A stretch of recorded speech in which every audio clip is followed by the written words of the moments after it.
घाम यस्तो डेन्जर लाग्छ यो सर यस्तो हुन्छ गोड्न अलि पानी झरी आयो भने गोड्न सकिँदैन समयको बात जानिँदैन यो अब छर्दा चाहिँ छिटै छिटै हुन्थ्यो पानी आइदियो भएदेखि जेठकै दिनमा छर्दा त ठिकै हुन्छ जेठकै दिनमा छर्दा अरे जेठकै दिनमा गोड्न पाइयो भने त्यो चाहिँ हुँदैन अब छर्दा चाहिँ ठिकै हुन्थ्यो क्या जेठकै दिनमा गोड्न पाइन्थ्यो 20-22 दिन महिनाभित्रमा गोड्दाखेरि हुन्थ्यो आफूले भने जस्तो भइदियो हुँदैन के मैले त ढामीलाई अस्ति छरेर ठ्याक्क राख्नु म नि आउँछु गोडेर ढाकढुक सिधाइदिन्छु भने कसरी छरेन अब हामीले मात्रै छरेर त बाख्रा रुँदै छ भने गर्ने कहाँ हुन्छ यतिकै भने जस्तो हुन्छ ठिक्क पानी पनि परेको थियो समयले दिनुपर्छ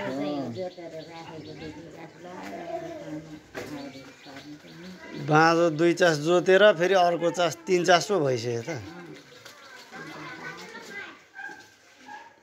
आखिर खन्नै पर्छ अलिअलि खन्दा भइहाल्थ्यो छर्दै अब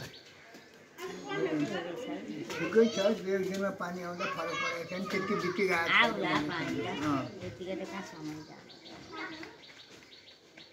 कसैले नछरी छर्दा यस्तो पनि हुन्छ क्या फेरि बाख्रा रुँग्न सकिँदैन सबैले साँधा वरिपरि छर्दा बाख्रा गाई यहाँ साह्रै छैन कसरी पालेको छैन बाख्रा चाहिँ अलिक छ भैँसी चाहिँ आउन छोडेपछि भर्खर उम्रिएका बिरुवा बाख्रा पर्छ भने त एक बिहा मात्र त एउटै बाख्राले खान्छ बाख्रा पाल्ने चाहिँ थुप्रै छन् यहाँ त आउँदै गाई भैँसी चाहिँ बर्दिवासमा अब छैनन् 1-2 मात्रै हो नभए गाई भैँसी पाल्ने मान्छे छैन अब भैँसी पाल्ने मान्छे हामी नै हो हामीले त लत्त छाडा 2-3 वर्ष भइसक्यो कसले पाल्ने हामी त झन् अहिले सिक्किमवासी न एउटा बाख्रा पाठो छ न भैँसी छ न गाई केही नै झन् भैँसी मजाले पाल्नु पर्यो भने 1 लाख रुपियाँ खर्च गरेर ग्वाली बनाइयो 1 लाख केही न केही पहिले नि 1 लाख हामीले खाइहाल्यो फेरि अर्को लाख गएपछि बनाउँदाखेरि अहिले तासेर खुब सजिलो छ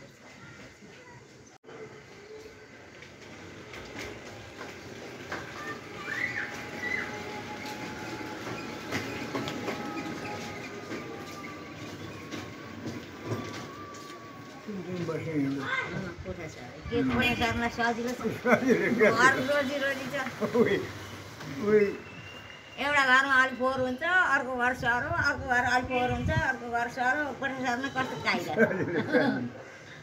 सफा गर्नु नपर्ने कुखुरो काटेर दसैँ आएर बोरा बोके बसेँ भन्छ कि मुसाले इन्डियामा त्यस्तै 1 बोरा हुन्छ एउटा सिलिन्डर र 1 बोरा बोको हिँडेको कोठा सर्न आनन्द छ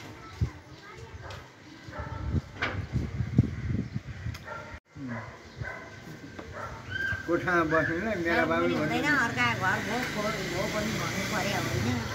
माया दया पनि हुँदैन त्यही भरि पालै पाल बनाएर हैरान भनौँ एउटा निस्केर हिँडेपछि फेरि नलाइकन अर्को मान्छे बस्दैन पनि कोठामा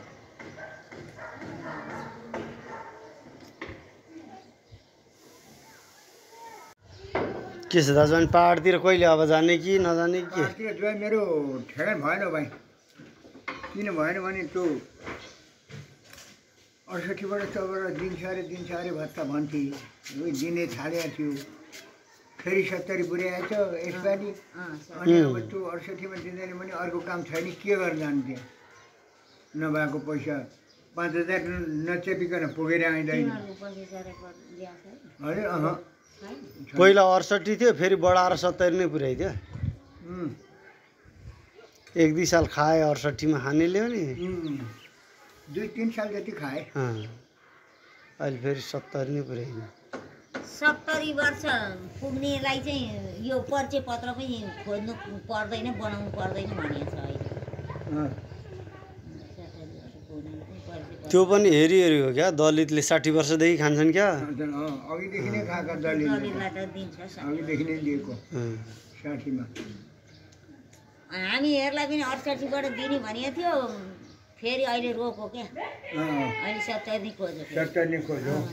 जति पहिले खानेले खाइरहेछ अब खानेले चाहिँ 70 नपुग्दैन त्यही पनि के हुने हो खै अब उथलपुथल हुँदैछ कता अब सरकार हुँदैछ यो भत्ता पनि अब बिस्तार बिस्तार हराउँछ होला जस्तो हराउँछ होला जस्तो मलाई पनि हराउँछ शङ्का होला लागिरहेछ। जस्तो अब सरकारकै ठेगान छैन छ त अनि त्यतिलाई सरकारकै पुर्खोला देख्दाखेरि म चाहिँ हो भने कहिले निक्लेर हिँडिसक्ने त्यहाँबाट हाँसिरहेछ के जति भने पनि सरकार तटस्थ छ भन्छ कसले चलाउन सक्छ यो देशमा भन्छ उही अमर ठडे आएर म बाहेक यो देश चलाउन कसले सक्छ देश चलाउन गाह्रो छ सजिलो छ भन्छ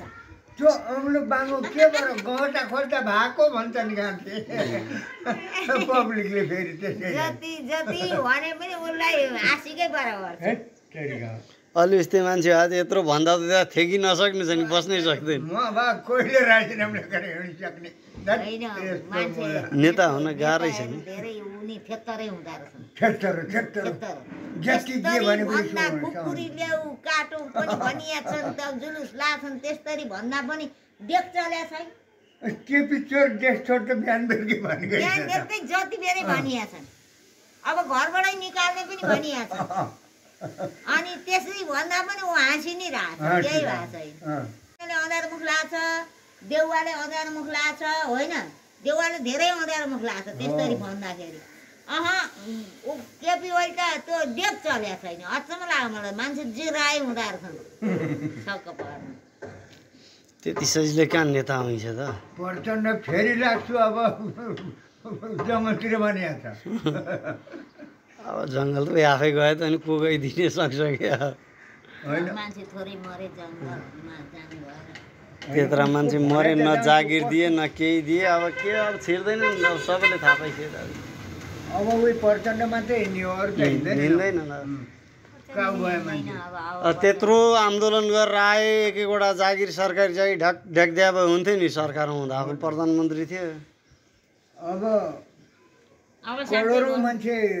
आउँछन् यहाँ भनेको छ त दुनियाँका छोराछोरी मरे दुनियाँका बुढा मरे त्यति तिनीहरूले छोड्ने बेलै भएको हो पद राजावादी नै आउँछ जस्तो छ हौ अगाडि राजावादी पनि आउँथ्यो होला अलिकति अप्ठ्यारो कुरो गर्छ राजावादी पनि अब राजावादी अब त्यो बाउ मरेपछि छोरै गाडी चढ्ने हो अब त्यो छोरो त्यत्रो आफ्नै खानदान त्यत्रो मासो त्यसलाई राजा बनाउनु मान्छेलाई मन छैन राजा बनाउनु मन छैन होइन मान्छे धेरै घोप्टिएको देखाएको छु मैले त्यतैपट्टि मान्छे एका दुई एउटा वकिल रहेछ नेपाल वकिल यो यसले राज्य चलाउँदैन यसलाई राज्य दिनु हुँदैन नि भन्ने धेर छन् मान्छे किनभने अब बाउ मर्ने बेला भएको छ बाउ मरेपछि त गद्दी त छोराकै हक भयो नि त पारसै चढ्छ गद्दीमा अनि त्यो पारस त पहिलेदेखि मूर्ख हो नि त त्यत्रो राजा खानदानमा आँसो भनाइ त यो पनि त मूर्खै हो नि यसले मासेको भन्छन् हुन त बाउ छोरा मिलेरै मासे होला नि तर अहिले चाहिँ त्यो पारसलाई नै लाछन् नि त तर यो त्यो वकिलले भन्दाखेरि एउटा नेपाल रहेछ वकिल त्यो डर बोल्दो रहेछ गाठी त्यसले ख्यारेर छोडेको छ त यो उसलाई त गणतन्त्रलाई त एउटाले ख्याएर के गर्नु अरू एक पाँच दुई सबै छ होइन धेरै छन् हेर्नुहोस् उसमा छन् तर जे भए पनि ओलीले छोड्दैन होइन नछोड्न त उसले पायो अब अहिलेका युवकले चाहिँ पाउनुपर्छ अब यस्ता बुढालाई राख्नु हुँदैन भनेर मान्छेले कति भइहाल्छ नि तर उसले छोड्दैन अब त्यसमा रवि पनि त्यसै सेटल भयो भने त रवि त हुँदैन एउटा जात पनि भेट्दैन नि रवि त हुँदैन रवि त मान्छे अर्कै छ रवि दुर्गा पर्छ यिनीहरू मिल्ने हो भनेदेखि देश बनाउँथे पनि दुर्गा पर्साई र रवि मिल्यो भने राजा ल्याइहाल्छ नि राजा ल्याउनेमै छ दुर्गा पर्साई यिनीहरू मिल्यो भने ल्याउन पनि सक्छ होइन राजा ल्याउने रहेछन् ल्याउने भए मान्छे धेरै खनिसक्यो दुइटै जेल गइसक्यो अब कहिले छुट्ने पनि त्यो पो चिन्ता छुटाइहाल्छ भने होइन ती नछुटे पनि ओलीले हालेको जेल हो छुटाइहाल्छ नि ओलीलाई त्यहाँबाट निकाल्ने बित्तिकै जेलबाट निकाल्छन् उनलाई साह्रै धेरै दिन रहन्छ जस्तो लागेको छैन यो सरकार ओलीले ओलीको अब अवधि पनि पुग्या हो अनि उमेर हेर्दा पनि हो नि त ओलीले अब सरकार राजीनामा दियो हुने क्या हुन चाहिँ तर के मन छैन कसले चलाउनु सक्छ म बाहेक यो देश भन्छ अब हो त कुकुर लखेट्ने लखेट्ने गलियो कुकुर लखेट्ने लखेट्ने भयो अब चाहिँ